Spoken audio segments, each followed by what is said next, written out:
Well, hello everybody. This is Rhonda Abrams, and welcome to our second annual Web TV Trailblazers Summit. So happy for everybody who showed up live here. Um, uh, I'm Rhonda Abrams. I am the host, I'm a producer, and I am the founder of the Web TV Trailblazers Summit. And if anyone's interested, click the link for my television studios live webinar I'm giving. Actually, it's actually a live workshop. So if you want to come and find out the story behind your brand or your series and figure out how to make that into a story, I'll have the links up in a little bit to click. Anyway, I am really happy today to have Randy Becker, who is here, is going to tell us all about going from web to network and learning how to communicate with the industry leaders. Oh, geez, excuse me. I'm trying to do two things at one time here, guys. I'm trying to find stuff and talk at the same time. And Randy is a producer, and he's a business coach for artists. Randy, can you tell us a little bit more about what you do? Sure, yeah. I run a company called NexTv Entertainment. It's a company I founded after years as a literary manager and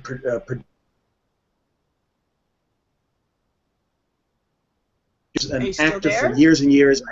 Oh, can you hear me? Yeah. Yeah. No, go ahead. Keep talking. Okay, good. So I was an artist for years and years. I started on Broadway. I film and TV and all that. But for me, the lack of control of being an actor, both from a career standpoint and also from a sort of a creative standpoint, it really got to me, especially after the 15th audition for a rollerblade cop or a bicycle cop. I started realizing, there might be more to it.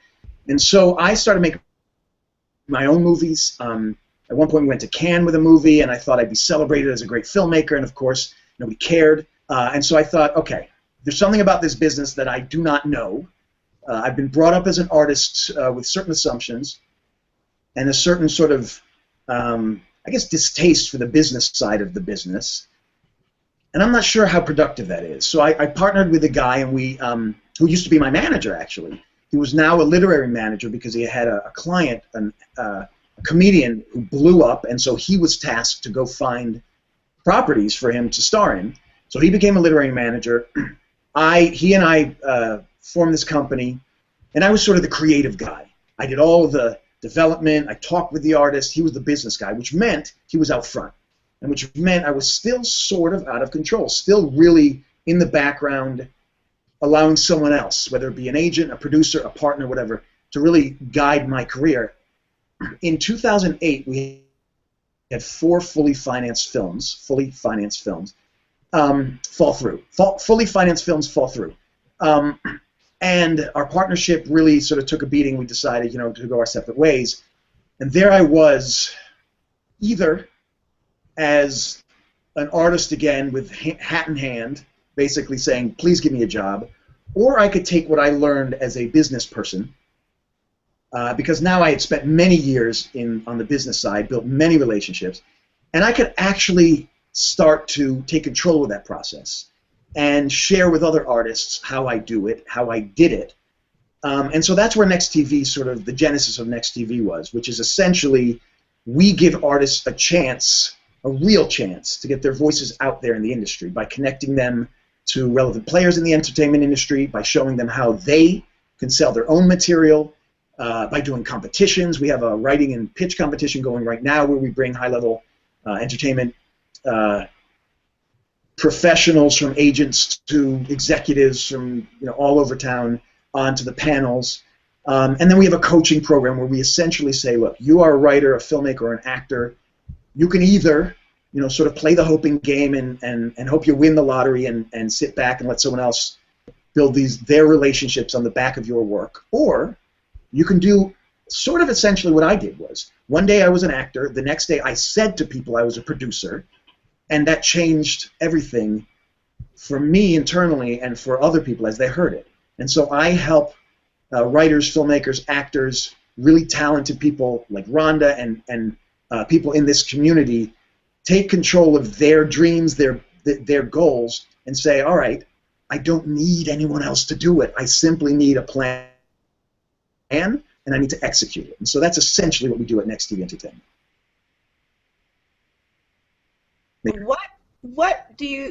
What in your opinion made the difference from being an artist to suddenly being a producer? I mean, how did that make people stand up and pay more attention to Well, I'll tell you something. It's not what I thought it was. I thought it was going to be great content. The reality is, of the, let's say, thousands of relationships I've built in this industry, only a small fraction have either resulted in or been a result of a sale. It's not like the only time I build a relationship is by selling something, although I have, and I do, and that is part of what the goal is. But when I understood that the process of selling, the process of being in the flow of commerce, internally saying it's okay to be engaged in business. Art is something that artists need to compartmentalize and create in a very safe space. But when they want to go and build a career and sell that art, they have to realize that art is a commodity in this business, and that's okay. That the business is very systematic. It's not random as a lot of artists sort of feel like it is. There are job titles that are consistent from company to company, but job responsibilities. There's ways that material goes from idea that is not mysterious, although it is ever-changing, which is another reason to be out in the marketplace, building relationships, so you're constantly in the flow of commerce again. So I think the big difference for me was a sort of an internal shift saying, okay, I've spent all these years as an artist. I spent all these years now as a business person. The principles of business can apply to an artist's career. And in fact, they have to apply to an artist's career. The basic laws of commerce, right? I mean, I have a great business coach myself, Melissa McFarlane. She talks a lot about the laws of commerce, which is essentially, if there's a need out there and you provide value for that need, we have business. If you're not providing value for a need, a robust solution for a need, then there is no business. So an artist may think, I've written a brilliant script that has value, a brilliant script in real dollars and cents, unless it's of a certain genre, to someone who's writing a check. A brilliant script with other elements on board actually has real empirical value in the marketplace. So how do you go from a piece of material, a property, to something that has value in the marketplace? And essentially, again, just based on what I've learned through business, is that you have money, and you have talent, and you have people that connect the two. Those are the three categories of people that are essential to have in every project. And so either you are all three, which in many cases artists become, or as you get further and further in your career, you begin to realize that you need to access all three. And so as you start building a strategy for that career, you have to start building that strategy towards, how do I build relationships with the people that can access the talent, with the people that can access the money, and ultimately with the talent and the money. But really, the career strategy starts with a goal, and then it works, and then knowledge of the industry, knowledge of how film and TV is financed is essential. It sounds overwhelming. It's not. It's systematic. It's, people don't spend millions of dollars because they think maybe it's going to return their investment. They spend millions of dollars when they know it's going to return money. And there are some failures, of course, and there's plenty of failures. But nobody's going to write a check for all that money without a clear sense of how that money's coming back. So we as artists, and me as a coach for artists, or as a producer, need to understand from the top to the bottom in terms of sort of the ecosystem of a project, how it goes from idea to the audience, how that works in real systematic sort of nuts and bolts ways. And when you know that, then you can start putting the chess pieces together. So How much, my experience, artists in general tend to be a bit uncomfortable with commerce. Yeah. So, I mean, how do you break through that barrier and get them to that balance? Well, for me, I think there's something very legitimate about not wanting to chase the marketplace or write or sort of create art within the context of commerce and the marketplace. And that's essential. It's essential to really compartmentalize. When it's time to create your work, you have a process as an artist. Because I've been an artist, I've worked with writers and actors and filmmakers for so long. I used to have an acting school that I ran and all that. I get it, and that has to be respected and separated. But when it's time, but when you look at your bank account, and you can choose to either go wait on tables, or you can choose to work on Wall Street, or you can choose to work in a business, or even craft a business for yourself that in the crafting of it is going to forward your artistic goals. To me, that's a compelling enough reason to say, when it's time for art, and every day it needs to be, it's time for art. When it's time for making money, and every day it's time to make money, unless you're a trust fund baby, which most of the people I work with, sadly, are not, except you, of course. And so I say, look, you got a choice. You can either make money, the way you used to do it, or you can make money in the entertainment industry. And the likelihood of making money, and the likelihood that making money in the entertainment industry will build your career, will give you more opportunities, is so great that even if you don't sell anything the first year, or the first and second year, the relationships you the right way, coming at it in a way that serves the people you need to sort of have in your network, rather than coming at it like an artist thinking, how do I serve my own career? Then, if you do it right, you are going to be building a career. The process of sort of finding that intersection between art and commerce is where the relationships lie. And the relationships, of course, are what give you the ability to put your voice and your work out into the world. So I think it's reassuring for artists to know that I've been an artist, I respect it. I have a sister who's a curator of a museum, and a sister who's a casting director, and an aunt who's a dancer, and I get it. And I have a family with kids and bills, and it sucks not being able to pay the rent.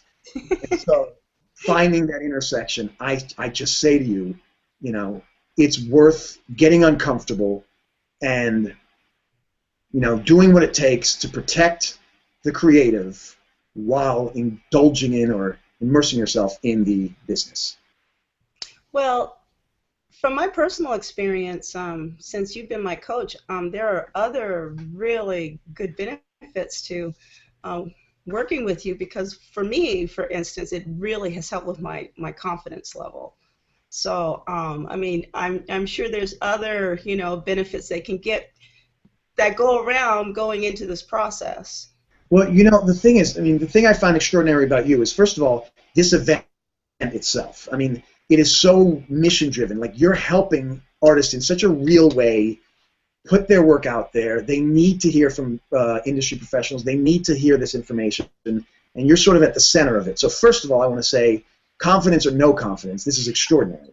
But in terms of confidence, the thing that really made me insecure as an artist when thinking about my career and thinking about business people was the fact that I really had no sense of what it is that they valued, what it is that they needed to move their career forward.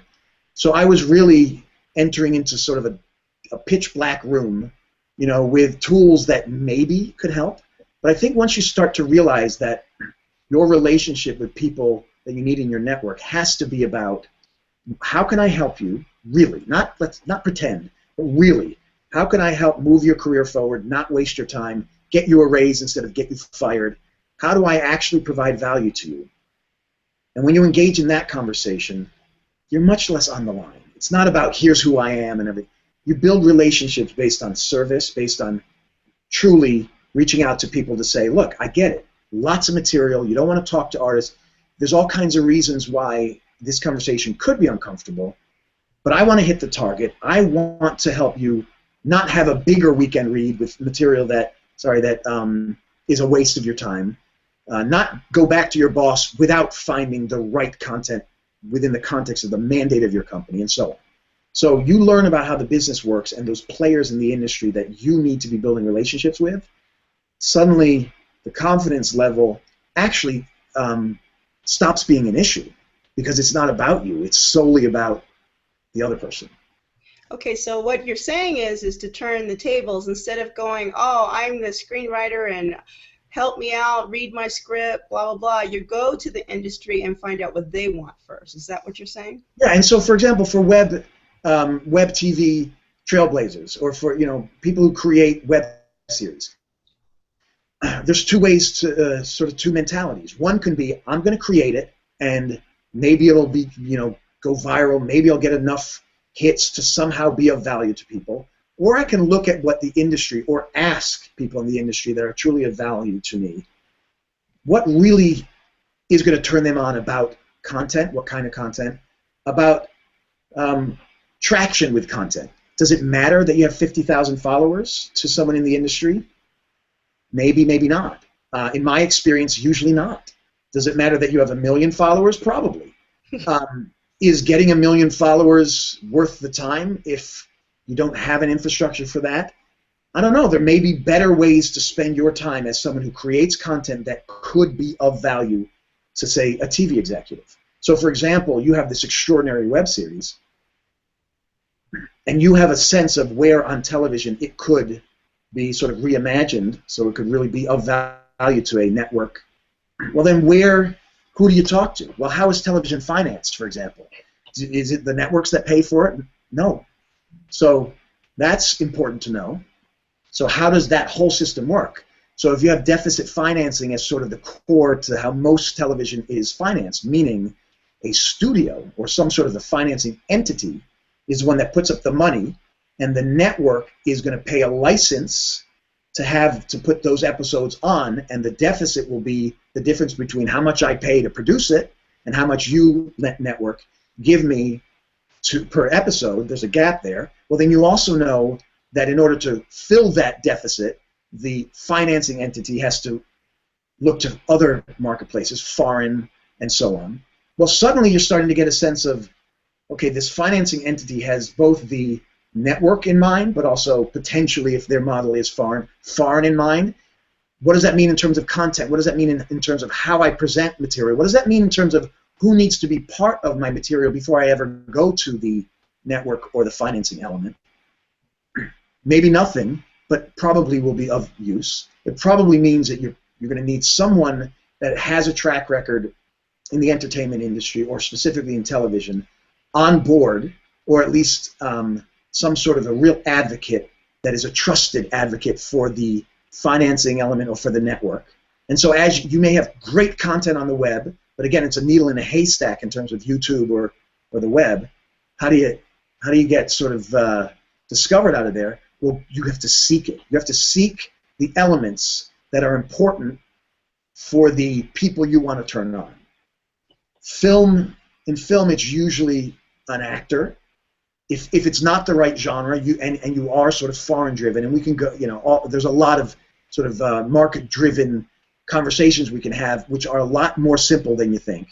But let's just say you need an actor on board in order for that film to have, that script to have empirical value, dollars and cents. A thriller with Bruce Willis is worth this much in France, this much and so on, right? You add it up, and that's how much from the foreign marketplace you can expect to get, and therefore what is a reasonable investment. In television, it's different.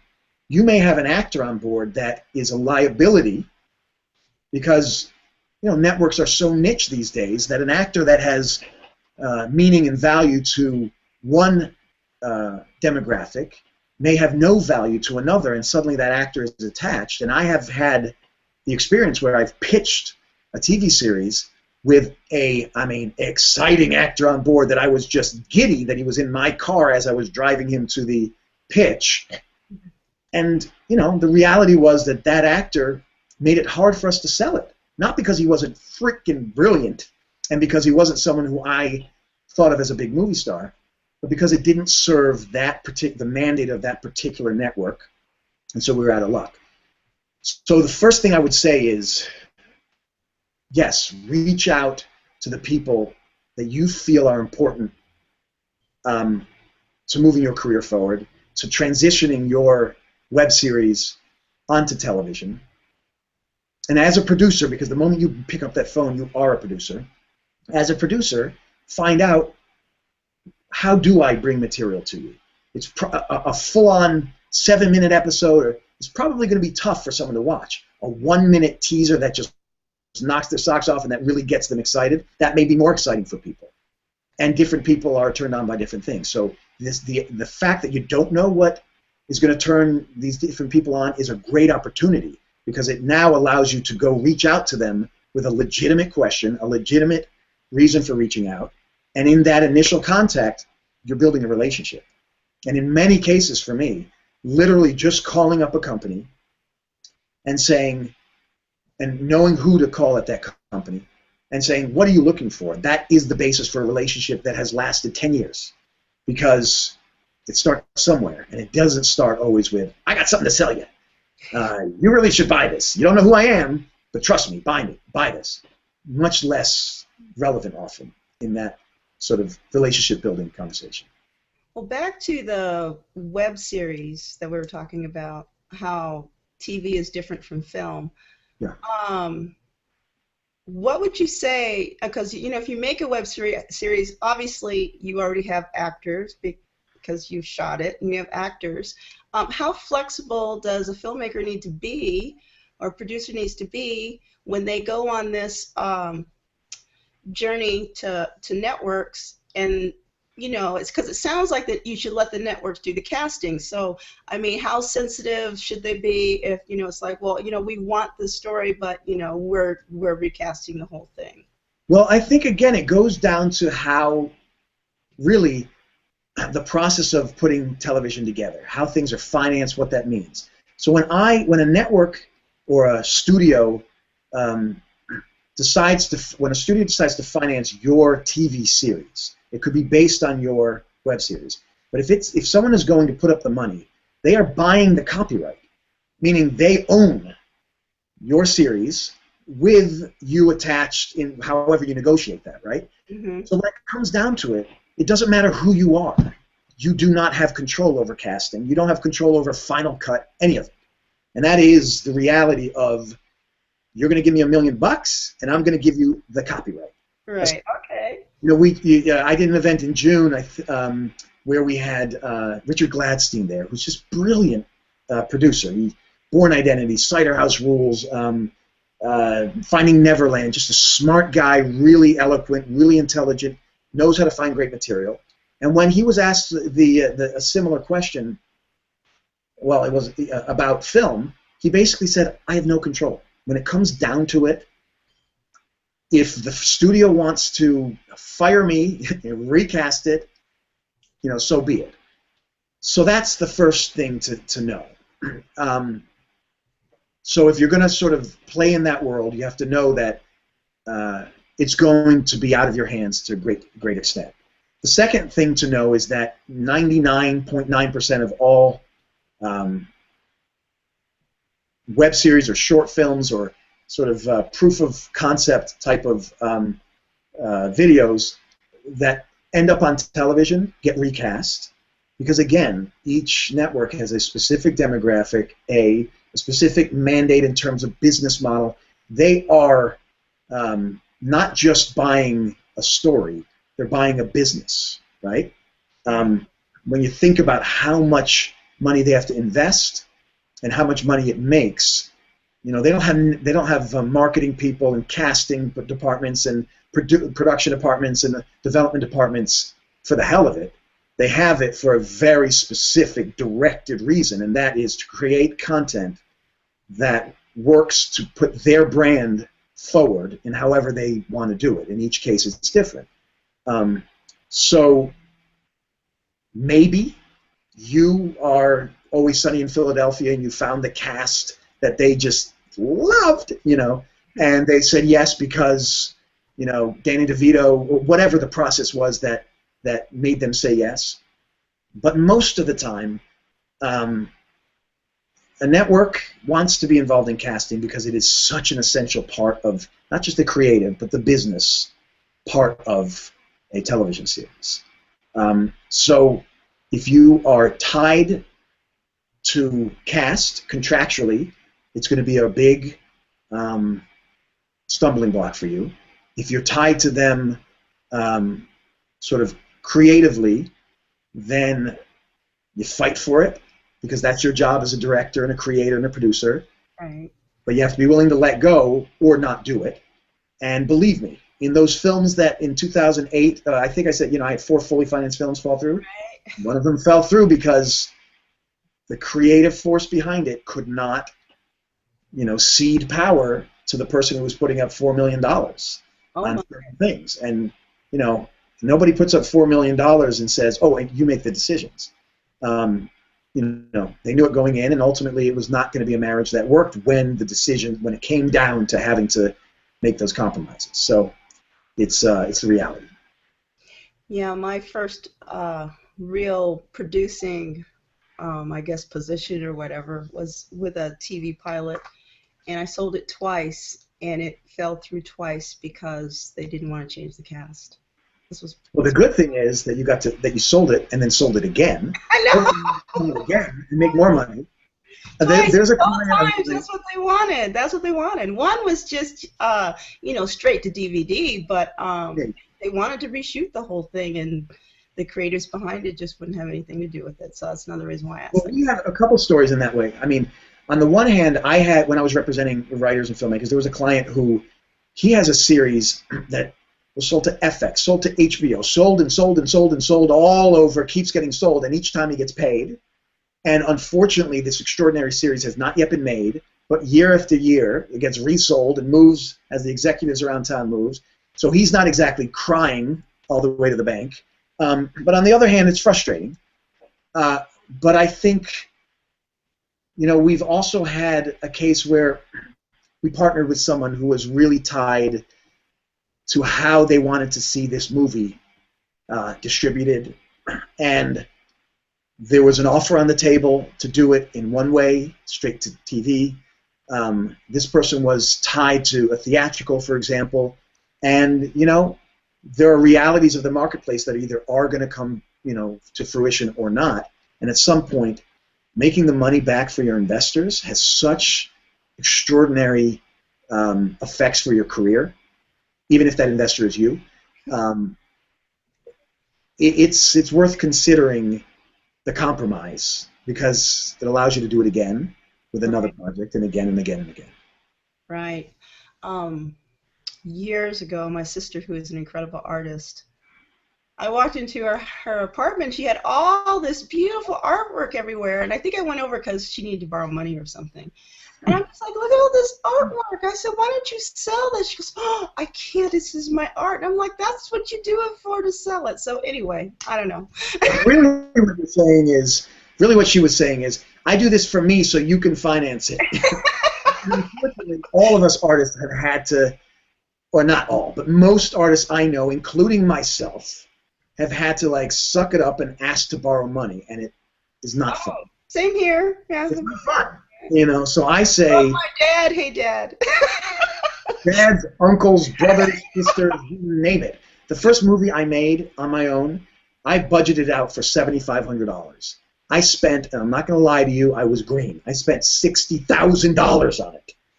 I'm still paying off some of it because it was worth it to me because I needed to learn so much. I was the lead actor because I thought it was going to be, finally I get to do the role I get to do. But it came to a point where I was so overwhelmed, I basically said to the person I was working with, say yes to everything. I'm going to be on set. And they said yes to everything.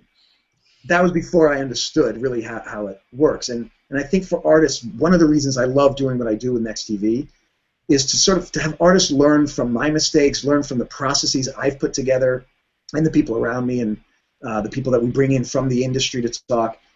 It's just saves so much time and money, and it really is it's really heartwarming to see artists go from sort of, again, we say hat in hand, to, I don't know what the next thing is. It's really being in control of it. And if I could plug something, at 1 o'clock, right now it's 12:30 p.m. Pacific time, right? At 1 o'clock Pacific time, we're doing actually a sort of a free training call, which is just about this, which is about artists who want to, balance money and... You and Melissa Exactly, the business coach. So it's how do you balance the earning money and building a career. And so it's at, do you mind if I say this? No, not at all. I was going to ask you in a few minutes. Okay, cool. So I have to remember what the website for the sign-up is. Oh, okay. No, I'm going to remember this because I just created a URL. Well, for one thing, if you're on either site, if you're on G+, go over where it says official website, and that is the link that Randy's talking about. Just click that. And if you're on... it's businesscoachingforartists.com. businesscoachingforartists.com. businesscoachingforartists.com. And if you are, but this is mainly for people who are like watching it on YouTube, because if you're on the Web TV Trailblazers website watching it, it's the big blue button, and that's what it says. Business. Believe me, guys, I'm not plugging this because I think that I want to divert attention away from Rhonda, because Rhonda, I mean it when I say that you are the embodiment of what Melissa and I are talking about. You're creating something that is of value to people that need this, and it's putting you in touch with people that you need for your producing career. So I think it's just great to see. So anyway. No, thank you. So this is part of the Affluent Artist series, and you guys will be talking about, it's a free training basically, isn't it? Yeah. And that's at 1 o'clock PST, and that would be 4 o'clock Eastern time. Anyway, click the links, sign up, because as soon as I get off, I'm going to go over there too and listen to these too. Yeah, Melissa's extraordinary.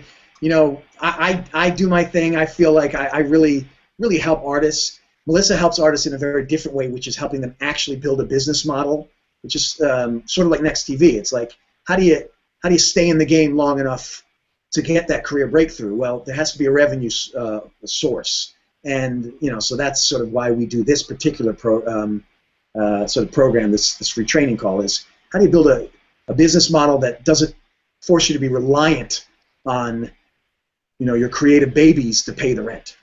Right, or working terrible jobs that just suck your creative energy just to pay the rent, and then it's like you're too tired to do anything creative. So you call your sister and you say, please, I need to borrow money. Nothing wrong with it. I get it. I've been there. Believe me. Exactly. Okay, speaking of this process, can you give us like a 1, 2, 3, like for instance, you said, instead of going in as an artist, maybe you would have a production company. Just like, 1, 2, 3, I don't know how many basic steps you would take to transition into making these relationships with the industry professionals. No, it's funny. I call it, it's a 3-step process. Okay, I thought it was about 3. 3-step process. A is market research, and all of what I'm talking about is building relationships in the industry so it allows you to sell your own work. And that for me is the most important. Like I said, I've built thousands of relationships on the backs of artists' work, meaning I represented them, I took their material out, they sat and waited, I built the relationship, and maybe 1% of the time they actually got to meet the person or they sold it. It's not really, I think, a productive business model. So the 3-step process that we're talking about is the mindset is that you are a business owner, you are a producer. The moment you make a call for yourself, you are a producer. Okay. The moment you make a call about your material, even though you may think of yourself as a writer, that's what producers do.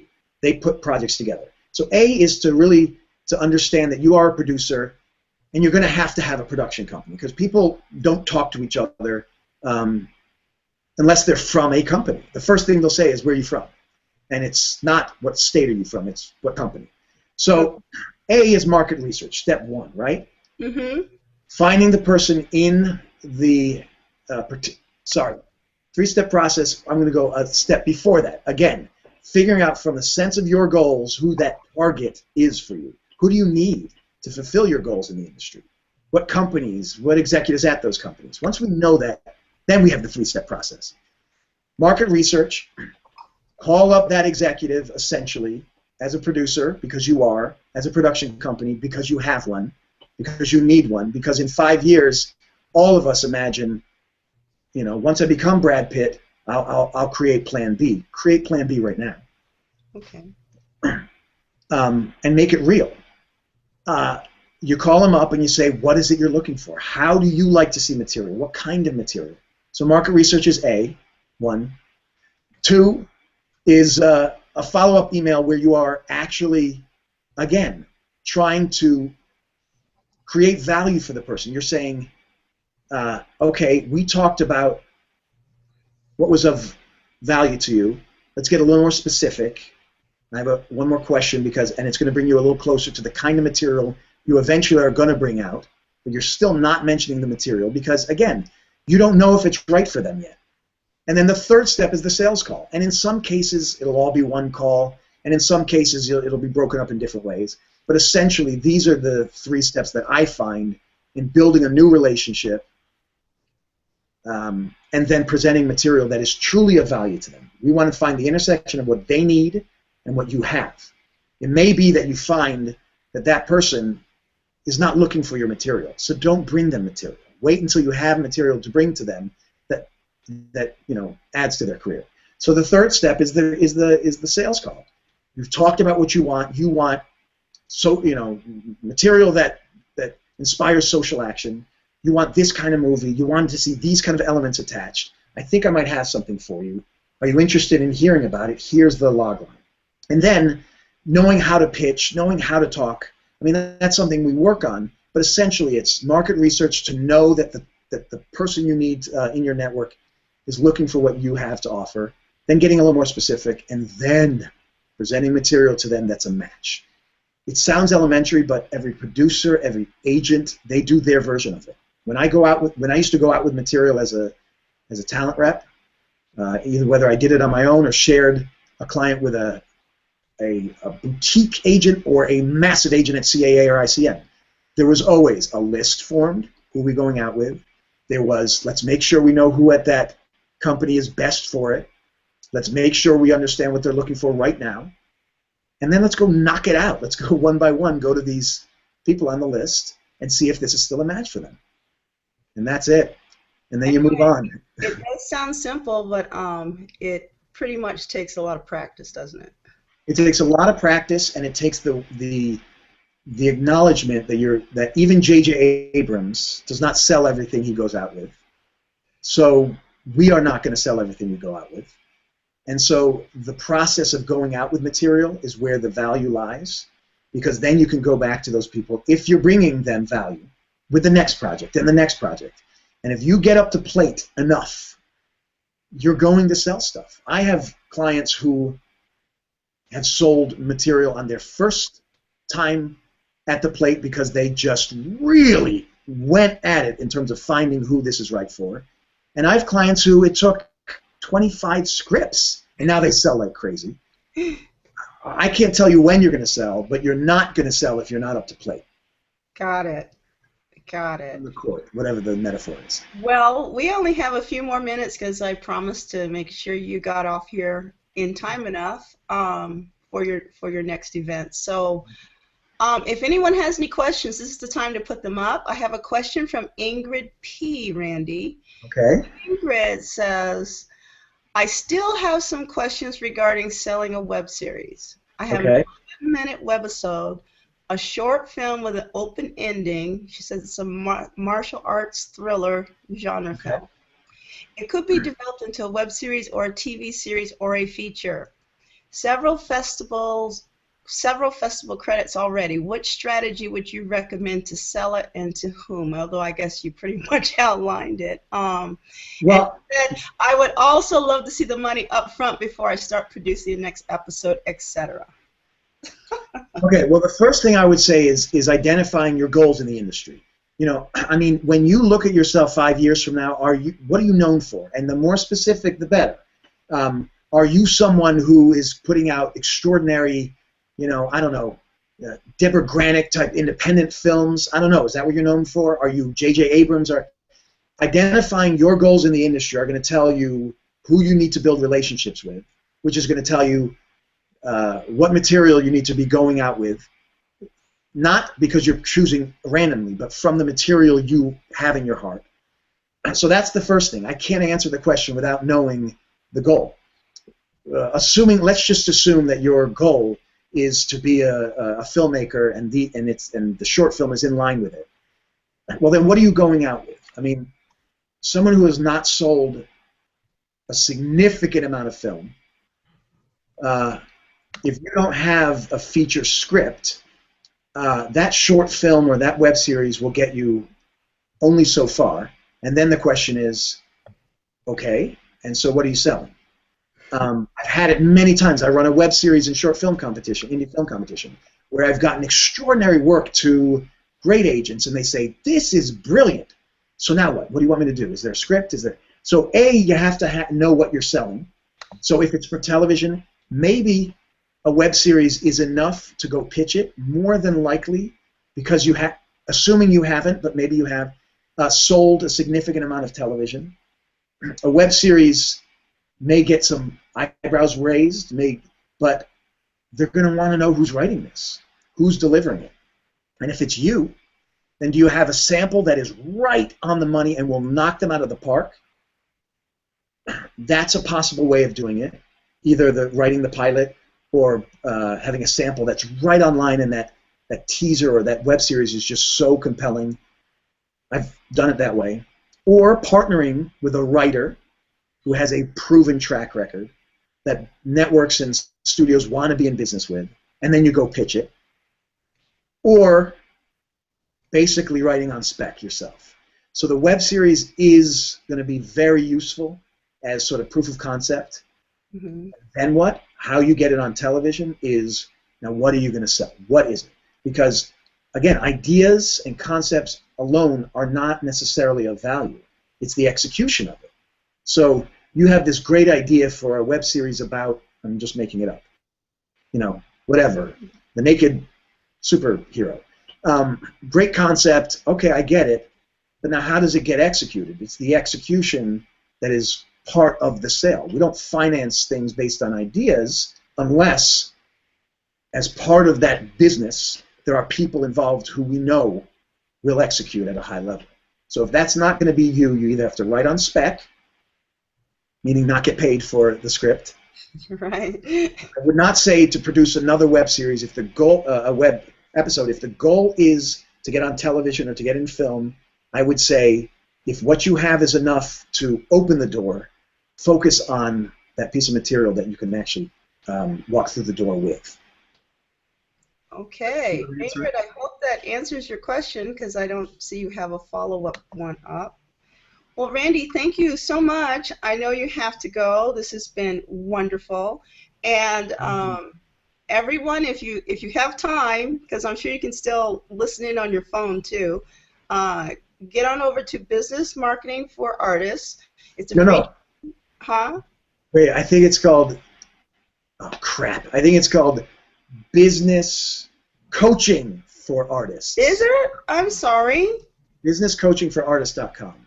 Sorry, guys. Well, I cut and paste that from somewhere, so forgive me. Okay, Business Coaching for Artists is a free training Randy's having with Melissa McFarland, and you have the website. I mean, yeah, the website. You want to say that out again? www.businesscoachingforartists.com. Okay. That'll get you to a page where you can sign up, and you'll immediately be sent the call-in information for this training call. Okay. Thank you, everybody, for showing up. Go check out www.webtvtrailblazers.com. We'll have different links up there. You can find out more information about our guests, and especially Randy from today. And Rhonda, if I could just interrupt for a second, I want to thank you so much. I have been a fan of yours ever since we first came in contact. I mean it. You just constantly are grinding in terms of getting stuff out there that really is of value to people. It's inspiring. The reason I do this is to help artists get their voice out there and to see people like running with it. It's freaking awesome. So I really love this. So thank you for having me on, and just thank you for sort of running with this. Thank you. I appreciate it. And you're really helping me because I get these really wild ideas, but it's like you're helping me to get out there now with the wild ideas before they become, mundane. So, so that is huge. Anyway, thank you, Randy. And that's NexTv and business coaching for artists. All right. Thank you, Randy. And we'll see you guys tomorrow. Only 2 more days. Thank you. Bye. Bye.